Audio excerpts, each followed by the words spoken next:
إن الحمد لله نحمده ونستعينه ونستغفره ونعوذ بالله من شرور أنفسنا ومن سيئات أعمالنا. من يهده الله فلا مضل له ومن يضلل فلا هادي له، وأشهد أن لا إله إلا الله وحده لا شريك له، وأشهد أن محمدًا عبده ورسوله صلى الله عليه وعلى آله وصحبه وسلم تسليمًا كثيرا.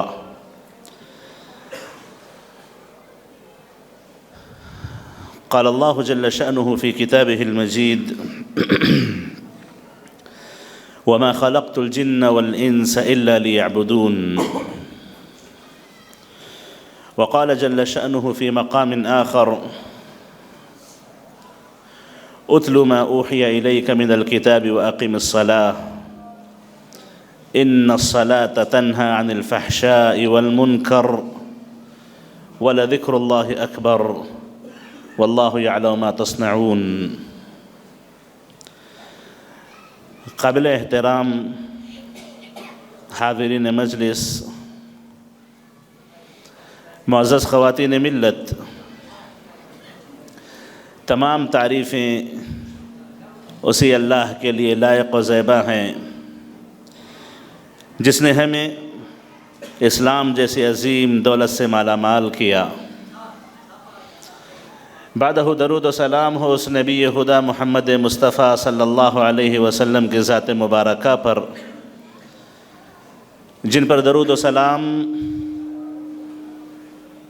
اللہ کی رحمتوں کے حصول کا ایک بہترین ذریعہ ہے۔ صلی اللہ علیہ وعلی آلہ وصحبہ وسلم تسلیما کثیرا۔ معزز حاضرین، کسی انسان پر اللہ کے بڑے احسانوں میں ایک بڑا احسان یہ ہے کہ کلمہ توحید کے قبول ہو جانے کے بعد، کلمہ توحید کے قبول کر لینے کے بعد کسی کو استقامت نصیب ہو جائے، یہ اللہ کا بہت بڑا فضل و کرم ہے۔ جیسا نبی کریم علیہ السلام سے ایک صحابی نے پوچھا کہ مجھے کوئی ایسی بات سکھائیں کہ جس کے بعد مجھے کسی اور کی ضرورت نہ پڑے، تو اللہ کے نبی علیہ السلام نے فرمایا کہ قل آمنت باللہ ثم استقم۔ استقامت نصیب ہونا، کسی کو یہ توفیق مل جائے کہ وہ ہمیشہ اللہ کا مطیع و فرما بردار بندہ بنا رہے، اللہ کے واجب کردہ چیزوں کی وہ پابندی کرے، حرام کردہ چیزوں سے اپنے آپ کو محفوظ رکھ لے، یہ اللہ کا اس پر بہت بڑا احسان ہے۔ معزز حاضرین، جیسا کہ ہم تمام لوگ جانتے ہیں، ہماری پیدائش کا مقصد خود عبادت ہے۔ وَمَا خَلَقْتُ الْجِنَّ وَالْإِنسَ إِلَّا لِيَعْبُدُونَ۔ فرماتے ہیں اللہ تعالیٰ کہ ہم نے جن و انس کو پیدا اسی لیے کیا تاکہ وہ میری توحید پر، میری عبادت پر جمے رہیں، اور اللہ تعالیٰ کی عبادت یہ تمام انبیاء اور رسول کے بھیجے جانے کا مقصد، تمام کتابوں کے اتارے جانے کا مقصد رہا۔ وَلَقَدْ بَعَثْنَا فِي كُلِّ أُمَّةٍ رَسُولًا أَنِ اعْبُدُوا اللَّهَ وَاجْتَنِبُوا الطَّاغُوتَ۔ ہر امت نے، ہم نے جب رسول بھیجا تو ان کو یہی پیغام دیا کہ لوگوں کو یہ بتائیں کہ اعبدوا اللہ، کہ اللہ کی عبادت کرو، اجتنبوا الطاغوت، اور ہر طاغوت سے اپنے آپ کو بچائے رکھو، اپنے آپ کی حفاظت کرو۔ اللہ کی عبادت ہماری زندگیوں کا مقصد ہے، اور اگر کوئی آدمی اپنی زندگی کے مقصد سے جمع رہے، اپنی زندگی کے مقصد پہ جمع رہے، اپنی زندگی کے مقصد سے جڑا رہے، تو یقینی طور پر اس کا عبادت سے جڑا رہنا اس کی زندگی کی کامیابی کی ایک علامت ہے، ایک نشانی ہے۔ اور جس عنوان پر مجھے بات کرنی ہے، عبادات کا کردار، عبادات کا اثر کسی بندے کے استقامت پر کیسے ہوتا ہے۔ عبادات کہتے کسے ہیں کہ آپ کچھ کہتے ہوں، کچھ کرتے ہوں، یا کوئی عقیدہ دل میں رکھتے ہوں تو وہ کام کریں، وہ بات کہیں، وہ بات اپنے دل میں رکھیں، جس کو اللہ پسند کرے، جس کو اللہ چاہے، دوسرے معنی میں اس کا ثبوت شریعت سے موجود ہو، تو ایسی چیزوں کو عبادت کہا جاتا ہے۔ عبادتیں انسان کی زندگی کا ایک مقصد ہے۔ ارکان اسلام کو آپ لے لیں، ارکان اسلام عبادتوں ہی سے متعلق ہیں۔ کلمہ توحید کے اقرار کے بعد نماز کی پابندی عبادت ہے، زکوٰۃ کی ادائیگی عبادت ہے، روزوں کی پابندی عبادت ہے، حج بیت اللہ بھی عبادت ہے۔ ارکان ایمان آپ لے لیں، تمام کی تمام باطنی عبادات ہیں کہ آپ کو اللہ پر ایمان ہو، اللہ کے رسولوں پر، اللہ کے فرشتوں پر، اللہ کی کتاب پر، اور قیامت کے دن پر آپ ایمان رکھیں، اچھی بری تقدیر پر ایمان رکھیں۔ یہ تمام کی تمام عبادات ہیں۔ تو بندہ ارکان اسلام، ارکان ایمان پر مضبوطی سے جمع رہے تو یقینی طور پر وہ استقامت اسے یقینی طور پہ ملے گی۔ اللہ تعالیٰ اسے استقامت پہ ضرور قائم رکھے گا، وہ جمع رہے گا اللہ تعالیٰ کی عبادت پر، اللہ تعالیٰ کے اس مقصد پر جس مقصد کی خاطر اللہ نے اسے پیدا کیا۔ معزز حاضرین، کلمہ توحید کے بعد سب سے اہم عبادت نماز کی پابندی، نماز کی وقت پہ ادائیگی، یہ ہماری زندگی کا اولین مقصد ہے۔ عمر فاروق رضی اللہ عنہ نے جیسے کہا، لا حظ فی الاسلام لمن لا صلاۃ لہ، کہ جس کی زندگی میں نماز نہ ہو اس کا اسلام سے کوئی تعلق ہی نہیں ہے۔ اور انسان کے کفر و شرک اور ایمان کے درمیان اگر کوئی چیز فارق ہے تو نماز ہے۔ اور نماز بندے کی استقامت میں، خیر پر جمے رہنے میں، دین کی پابندی میں بہت بڑی مفید بات ہے، بہت بڑا مفید عمل ہے۔ جو بندہ نماز کا پابند ہو،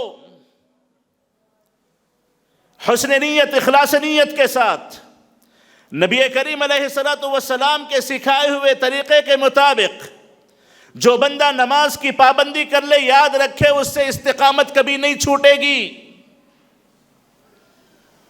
کیونکہ نماز بنیاد ہے۔ یہی وہ عمل ہے کہ جس کے تعلق سے صحابہ کرام یہ جانتے تھے کہ کوئی بھی نیکی اگر چھوڑ دی جائے تو کفر نہیں ہوگا، بندہ نماز چھوڑ دے تو کفر ہو جائے، نماز چھوڑ دے تو اسلام پہ باقی نہ رہے۔ معزز حاضرین، استقامت کہتے کسے ہیں کہ بندہ اللہ کا مطیع و فرما بردار رہے، اس سے نافرمانیاں نہ ہوں، اپنے واجبات کو ادا کرتا رہے، حرام کاموں سے اپنے آپ کو بچا لے، حقوق اللہ، حقوق العباد کا مکمل خیال رکھے۔ نماز تو یہی سکھاتی ہے، نماز تو یہی بتاتی ہے، ان الصلاۃ تنہی عن الفحشاء والمنکر، نماز فحاشیوں سے روکتی ہے، منکر سے روکتی ہے، ہر قسم کی برائیوں سے روکتی ہے نماز۔ معزز حاضرین، امام قرطبی رحمہ اللہ نے ان الصلاۃ تنہی عن الفحشاء والمنکر کی تفسیر میں لکھا ہے کہ ان الصلاۃ تنہی صاحبها وممتثلة عن الفحشاء والمنكر وذلك لما فيها من تلاوة القرآن المشتمل على الموعظة، کیونکہ نماز بندہ کرتا کیا ہے؟ اللہ کے کلام کی تلاوت کرتا ہے، اللہ کا کلام نصیحت ہے، وعظ ہے۔ یہ بڑے افسوس کی بات ہے کہ ہم میں سے اکثریت عربی جانتی نہیں ہے، قرآن کی تلاوت تو کرتی ہیں، اس کا پتہ نہیں چل پاتا اسی لیے نماز میں خشوع و خضوع ہمیں نصیب بڑی مشکل سے ہوتا ہے۔ نماز کے جو حقیقی فوائد ہیں اس سے عام طور پر ہم محروم نظر آتے ہیں۔ جب بندہ اللہ کے سامنے ٹھہرے، اللہ کے سامنے ٹھہر کر اللہ کے کلام کی تلاوت کرے، اللہ سے مناجات کرے، تو یقینی طور پر اس کے دل کی جو کیفیت ہوگی قرآن کو سمجھتے ہوئے پڑھنے کی، وہ کیفیت اس کو حاصل نہیں ہو سکتی جو قرآن کو نہ سمجھے۔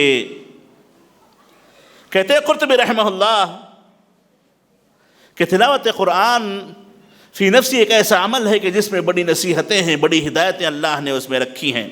وَالصَّلَاةُ تُشْغِلُ كُلَّ بَدَنِ الْمُصَلِّي، نماز ایک ایسی چیز ہے کہ انسان کے پورے بدن کو مشغول کر دیتی ہے، سر سے پیر تک وہ نماز میں مشغول ہو جاتا ہے، اپنے ذہن سے، اپنے دل سے، اپنے دماغ سے، ہر اعتبار سے اپنا پورا بدن نماز میں وہ لگا دیتا ہے۔ کہتے ہیں فَإِذَا دَخَلَ الْمُصَلِّي فِي مِحْرَابِهِ وَخَشَعَ وَأَخْبَتَ لِرَبِّهِ وَادَّكَرَ أَنَّهُ وَاقِفٌ بَيْنَ يَدَيْهِ وَأَنَّهُ مُطَّلِعٌ عَلَيْهِ وَيَرَاهُ صَلُحَتْ لِذَلِكَ نَفْسُهُ وَتَذَلَّلَتْ وَخَامَرَهَا ارْتِقَابُ اللَّهِ تَعَالَى وَظَهَرَتْ عَلَى جَوَارِحِهِ هَيْبَتُهَا۔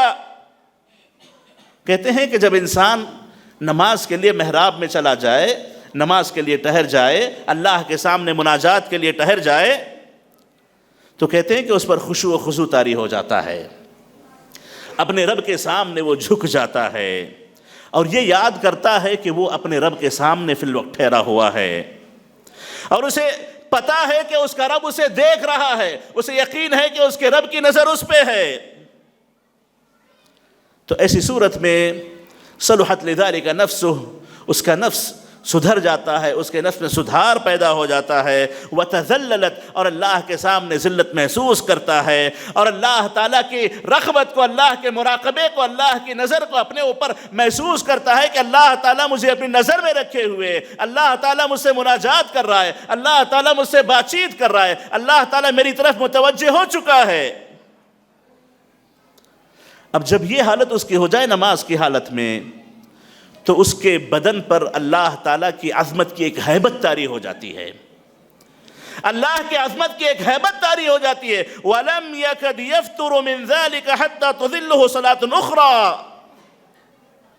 يَرْجِعُ بِهَا إِلَى أَفْضَلِ حَالَةٍ، جب وہ نماز سے فارغ ہو کر باہر نکلے تو اللہ کی عظمت کی ہیبت لے کر کے، اللہ کا ڈر لے کر کے وہ باہر نکلتا ہے۔ کچھ ہی وقت گزرتا ہے کہ دوبارہ نماز کا وقت آ جاتا ہے، پھر اور اچھی حالت میں نماز کی طرف آتا ہے، نماز کے بعد نماز، نماز کے بعد نماز، 5 وقتہ نمازیں اللہ تعالیٰ نے جو فرض کی ہیں، یہ انسان کے استقامت کے لیے سب سے مفید چیز ہے، سب سے بڑی بات ہے کہ اللہ تعالیٰ کسی انسان کو نماز کی پابندی نصیب فرمائے، اور نماز بھی وہ جو پورے دل کے ساتھ، پورے خشوع و خضوع کے ساتھ اور مکمل نماز کی ہے تو کیفیت کو سمجھتے ہوئے، اللہ کے قرآن کی تلاوت کو سمجھتے ہوئے بندہ اگر ادا کرے تو یقینی طور پر نماز انسان کے استقامت کے لیے بڑی مفید و معین، بڑی مفید و ممد اور معاون ثابت ہوگی۔ تو معزز حاضرین، نماز کی پابندی استقامت میں بڑی اہم بات ہے۔ نماز کا پابند اللہ تعالیٰ اس کی کئی اعتبارات سے حفاظت کرتا ہے۔ تفصیل کا وقت نہیں ہے کہ میں نماز کے فوائد گناؤں کہ نماز کس کس طریقے سے انسان کو غلط کاموں سے، نافرمانیوں سے، اللہ سے دور ہونے سے روکتی ہے، بلکہ نماز کی حالت میں بندہ جب سجدے کو چلا جائے تو اللہ کے سب سے قریب ترین ہو جاتا ہے، جس وقت کی دعائیں اللہ تعالیٰ قبول کرتے ہیں۔ یہ ایک مثال میں نے آپ کے سامنے نماز کی پیش کی ہے، ویسے عبادتیں بہت ہیں، عبادتیں بہت سی ہیں۔ تلاوت قرآن عبادت ہے، اللہ کا ذکر عبادت ہے، روزے عبادت ہیں، اللہ کے نام پر غریبوں کو کھلانا پلانا کار ثواب ہے۔ غرض یہ کہ عبادت کے بہت سے دروازے ہیں، عبادت کے بہت سے باب ہیں۔ عبادتوں کی بندہ اگر پابندی کرے تو سب سے پہلا فائدہ اسے یہ ضرور ہوگا کہ استقامت اسے نصیب ہوگی، استقامت اسے نصیب ہوگی۔ یہی وجہ ہے کہ ان 7 لوگوں کو، جن لوگوں کو اللہ تعالیٰ عرش کے سائے میں جگہ دیں گے،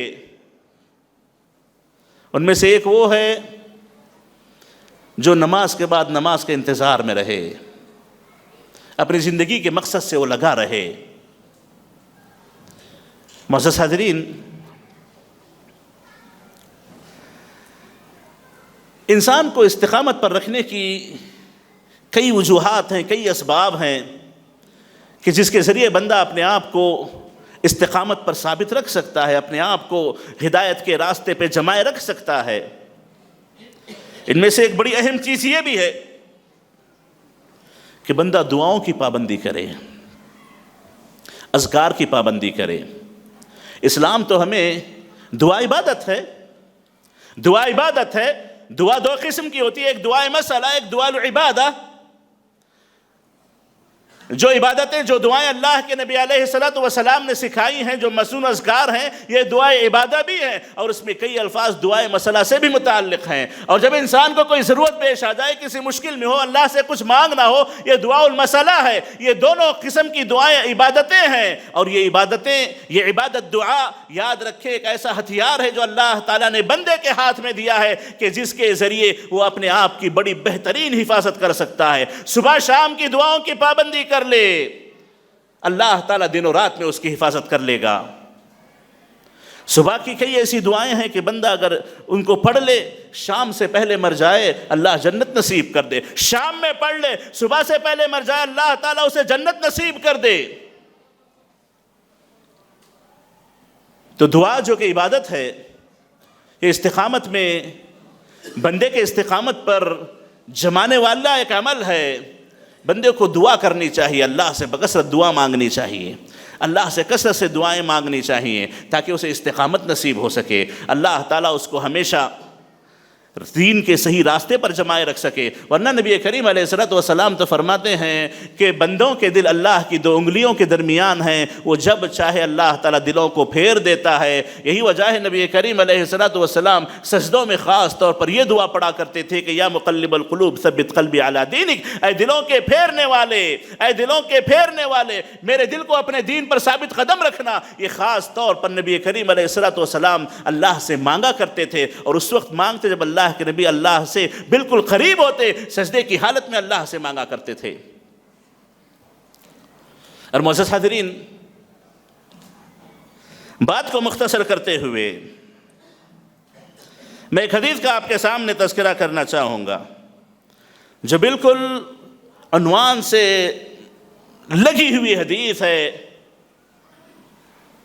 ابو ہریرہ رضی اللہ تعالیٰ عنہ راوی ہیں، اور یہ حدیث امام بخاری رحمہ اللہ نے اپنی کتاب صحیح بخاری میں بھی ذکر کی ہے۔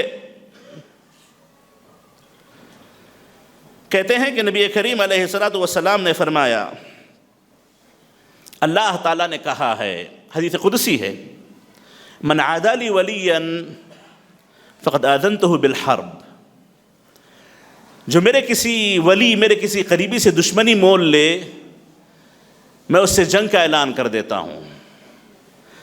پھر کہتے ہیں اللہ تعالیٰ، وما تقرب الی عبدی بشیء احب الی مما افترضت علیہ، کہ بندہ بہت سے نذرانے میرے دربار میں پیش کرتا ہے، بہت سی نیکیاں میرے دربار میں لاتا ہے، بہت سے اچھے کام میرے سامنے وہ پیش کرتا ہے، لیکن سب سے زیادہ پسندیدہ جو مجھے کام ہے، یہ وہ عبادتیں جو میں نے اس پہ فرض کی ہیں اور وہ اس کو ادا کر لے۔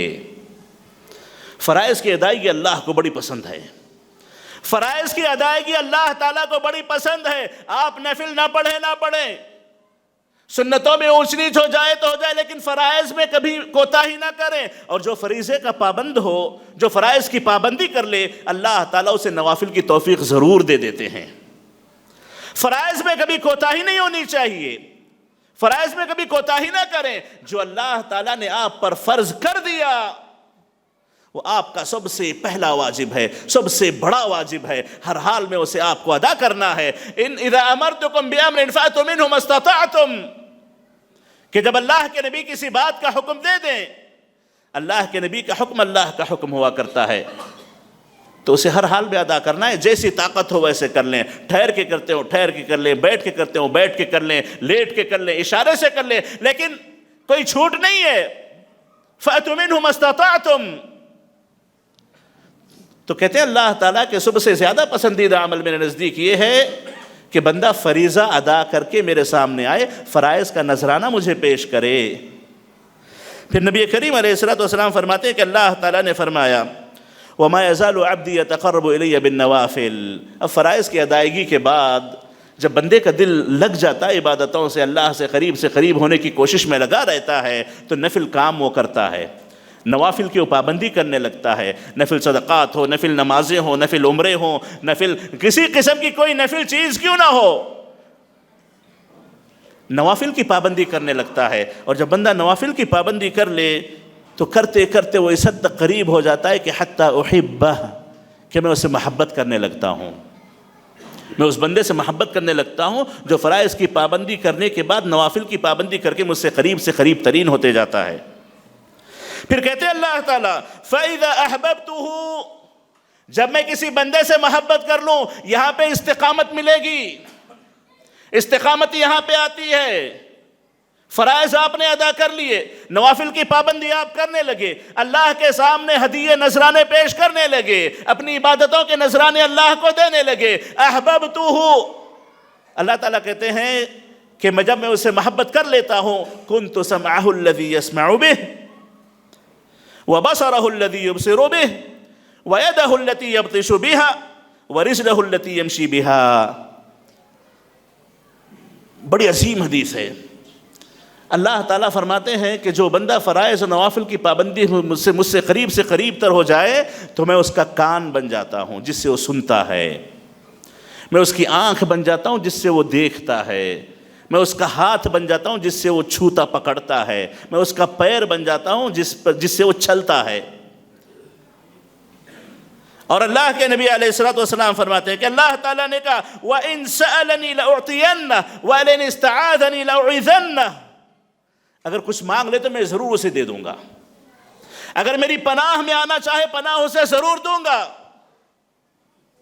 معزز حاضرین، یہ جو اللہ تعالیٰ انعامات کر رہا ہے، یہ انعامات استقامت ہیں۔ خاص طور پر اس پر تھوڑا سا غور کریں کہ میں اس کا کان بن جاتا ہوں، اس کی آنکھ بن جاتا ہوں، اس کا ہاتھ بن جاتا ہوں، اس کا پیر بن جاتا ہوں۔ نعوذ باللہ، اس کا معنی یہ نہیں ہے کہ حقیقی معنوں میں وہ چیز ہو جائے، یہ غلط معنی ہے۔ معنی یہ ہے کہ اللہ تعالیٰ اس کے تمام اعمال کو اپنی نگہبانی میں رکھ کر، اپنی توفیق میں رکھ کر استقامت پر اسے جمع دیتا ہے۔ اب جو کہے وہ حق کہتا ہے، جہاں جائے وہ حق بات کی طرف جاتا ہے، جو کام کرے سچی بات وہ کرتا ہے، جہاں دیکھے حلال چیزوں کو دیکھتا ہے، جو سنے اچھی بات وہ سنتا ہے۔ غرض یہ کہ اس کو استقامت اللہ تعالیٰ ایسی نصیب کر دیتے ہیں، اللہ تعالیٰ اس کو ایسے راستے پہ جمع دیتے ہیں کہ زندگی کے پورے اعمال اس کی عبادت بن جاتے ہیں، کار ثواب بن جاتے ہیں، باعث اجر بن جاتے ہیں۔ یہی وجہ ہے کہ صحابی نے کہا تھا احتسب فی نومتی کما احتسب فی قومتی، کہ جب میں رات سوتا ہوں تو سونے میں بھی مجھے ثواب کی امید ہے کہ اللہ تعالیٰ مجھے سونے پر بھی ثواب دے گا، جیسے میں رات میں نماز پڑھتا ہوں تو نماز کے پڑھنے پر ثواب کی مجھے اللہ سے امید ہے، وہی امید مجھے اللہ تعالیٰ سے اس بات پر بھی ہے کہ میں سوؤں گا تو بھی اللہ تعالیٰ مجھے اجر و ثواب دے گا۔ یہ استقامت والے بندے کی مثال ہے۔ یہ کب نصیب ہوگی؟ بندہ عبادتوں میں اگر پکا ہو، خاص طور پر اپنے فرائض کے پابند بنے۔ اپنے فرائض کیا ہے معلوم کریں۔ فرائض صرف وہ نہیں ہے کہ آپ 5 وقت کی نمازیں پڑھ لیں، رمضان کے روزے رکھ لیں، صاحب حیثیت و زکوٰۃ نکال دیں، صاحب حیثیت و حج کر لیں۔ فرائض یہ بھی ہیں کہ آپ اپنی بیوی بچوں کے ساتھ بہتر سلوک کریں، پڑوسیوں کے ساتھ آپ کا سلوک بہتر ہو، والدین کے مطیع و فرما بردار رہیں، کسی کو دھوکہ نہ دیں، حلال تجارت کریں۔ بہت سے ایسے فرائض ہیں، ہر ایک کی اپنی زندگی کے اعتبار سے، اس کے عقائد میں، اس کے عبادات میں، اس کے اخلاق میں، اس کے معاملات میں بے شمار فرائض اللہ نے رکھے ہیں۔ ان فرائض کی پابندی وہ کر لے تو اللہ تعالیٰ اس کے تمام اعمال کو باعث اجر و ثواب، کار اجر و ثواب بنا دیتے ہیں۔ تو معزز حاضرین، مختصری سی بات پر میں اپنی بات ختم کرتا ہوں کہ آپ عبادتوں میں خاص طور پر فرائض کی پابندی کریں۔ فرائض کی پابندی کرتے کرتے جب اللہ تعالیٰ سے آپ کو محبت ہو جاتی ہے، اللہ آپ سے محبت کرنے لگتا ہے، نوافل خود سے ہونے لگتے ہیں، نیکیوں کی طرف دل راغب ہونے لگتا ہے، دل مچلنے لگتا ہے، خیر کے کام کی طرف آپ آگے بڑھنے لگتے ہیں۔ غرض یہ کہ فرائض سے محبت ہو، فرائض کو صحیح معنوں میں اس کی ادائیگی ہو تو عبادتیں انسان کی زندگی پر بڑا گہرا اثر چھوڑتی ہیں۔ عبادتیں ہی ہیں جو انسان کو استقامت پر جمائے رکھتی ہیں۔ اگر زندگی میں میں عبادتیں نہ ہوتی تو استقامت پر جمنا بڑا مشکل ہوتا. یہی وجہ ہے کہ اللہ تعالیٰ 5 مرتبہ نماز کی دعوت دیتا ہے کہ نماز آؤ باجماعت نماز پڑھو. مردوں کے لیے باجماعت نماز فرض کی گئی ہے کیونکہ استقامت میں بڑی مفید بات ہے یہ کہ بندہ پابند ہو، پابند جماعت ہو، جماعت کے ساتھ نماز کی پابندی کرے. ایک اور آخری بات میں صرف اشارہ کر کے اپنی بات کو ختم کر دوں کہ دیکھیے موت کو ہمیشہ یاد رکھیں. موت یاد رہے گی استقامت رہے گی، آخرت یاد رہے گی استقامت رہے گی، اللہ کے سامنے جا کر ٹھہرنا یاد رہے گا استقامت رہے گی. موت سے غافل ہو جائے تو دنیا آپ کو اچک لے گی، دنیا آپ کو مشغول کر دے گی، دنیا آپ کو غافل کر دے گی. موت کی آپ ہمیشہ یاد رکھیں. قبرستانوں کی زیارت کو اپنی زندگی کا ایک روٹین بنائیں. اللہ تعالیٰ سے دعا ہے کہ اللہ تعالیٰ ہمیں جب تک زندہ رکھے اللہ کی عبادتوں پر، اپنے مقصد تخلیق پر جمے رہنے کی توفیق نصیب فرمائے. اللہ تعالیٰ ہمیں استقامت نصیب فرمائے اور اللہ تعالیٰ ہمیں فرائض کی مکمل پابندی کی توفیق نصیب فرمائے. جو کچھ اونچ نیچ ہو جائے فرائض میں اللہ تعالیٰ نوافل کی توفیق کے ذریعے ان کمیوں کو پورا فرمائے. اور اللہ تعالیٰ ہمیں جب تک زندہ رکھے اسلام کا پابند بنائے، زندہ رکھے، اور جب موت دے تو ہمارا خاتمہ بالخیر فرمائے اور سوء خاتمہ سے اللہ تعالیٰ ہماری حفاظت فرمائے. آمین. وصلی اللہ وسلم علی نبینا محمد وعلی آلہ وصحبہ اجمعین.